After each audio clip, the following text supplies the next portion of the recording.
La fe és una aventura de recerca i alhora és un do de Déu. Per això només queden indiferents davant de la fe aquells que són superficials, diguem que s'acontenten amb allò que és palpable i que acumulen experiències, plaers, coses, i així van ofegant allò més íntim del seu esperit, aquesta més profunda ànsia que tard o d'hora també es desclou.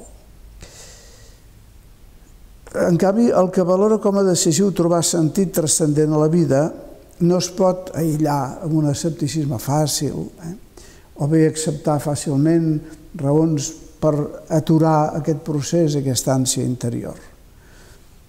I sobretot el que cerca el sentit transcendent mai no condemna la fe de la gent senzilla que creu.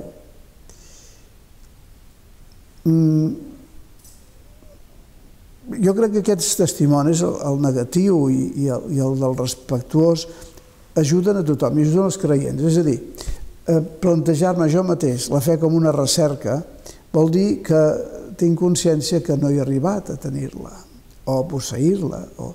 Si voleu que l'Evangeli de Jesús és un oceà i que en tot cas jo m'he quedat només posant els peus a la platja d'aquest oceà.